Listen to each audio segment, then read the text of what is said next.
রাষ্ট্র নির্বাচনের মনোনয়নপত্র যাচাই বাছাই শুরু হয়েছে, আজ চলবে আগামীকাল পর্যন্ত। এ নিয়ে আরও জানাতে রাজশাহী বিশ্ববিদ্যালয় থেকে যুক্ত হচ্ছেন সহকর্মী মোস্তাফিজুর রহমান। মোস্তাফিজুর রহমান, জানতে চাই যে যাচাই বাছাই শুরু হয়েছে এবং দুদিনের মধ্যেই এটি শেষ করে একটি তালিকা প্রকাশ করার কথা বলা হয়েছে। সার্বিকভাবে এই সার্বিক প্রক্রিয়াটি কেমন চলছে বা কি পরিস্থিতি এখন বিশ্ববিদ্যালয়ের?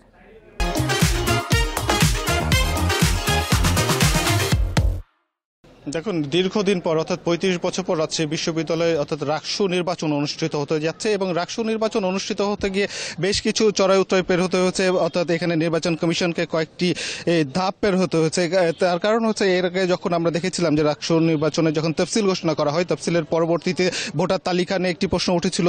সেই সাথে এখানে প্রশ্ন উঠেছিল যারা প্রথম বর্ষের শিক্ষার্থী, তাদের অন্তর্ভুক্তিকরণের একটি বিষয় এসেছিল এবং এইগুলো নিয়ে বেশ ঘোলাটে পরিস্থিতি তৈরি হয়েছিল। সর্বশেষ এই শিক্ষার্থীদের বিভিন্ন ছাত্র সংগঠন যারা রয়েছে তাদের দাবির পরিপ্রেক্ষিতে বিশ্ববিদ্যালয় অর্থাৎ রাকসু কমিশন তারা একটি সিদ্ধান্তে উপনীত হয় এবং তারা শিক্ষার্থীদের যে যৌক্তিক দাবিগুলো ছিল সেই যৌক্তিকতার ভিত্তিতে দাবিগুলো তারা পূরণ করেন এবং সর্বশেষ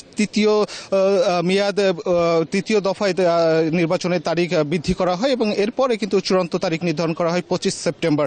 অর্থাৎ এর আগে আমরা দেখেছিলাম যে তফসিলেরও বেশ হেরফের হয়েছিল।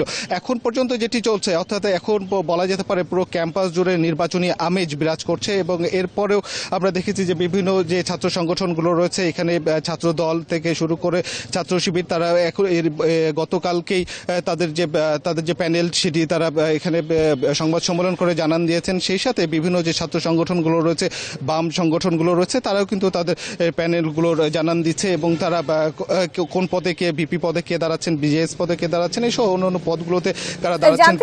এই নির্বাচনকে ঘিরে সাধারণ যারা শিক্ষার্থী, যারা এত বছর পরে এই নির্বাচন পেতে যাচ্ছেন, তাদের আসলে প্রতিক্রিয়া কি?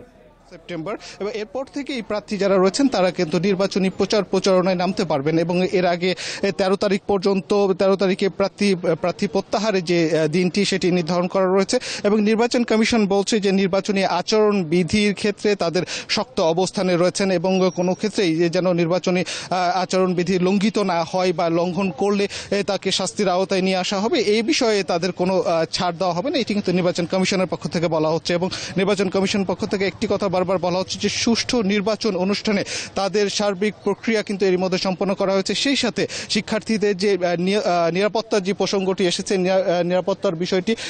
নিরাপত্তার বিষয়টিও কিন্তু তারা এখানে মাথায় রেখে কাজ করছেন এবং তারা আমরা জানাচ্ছিলাম রাজশাহী বিশ্ববিদ্যালয়ের নির্বাচনের খবর।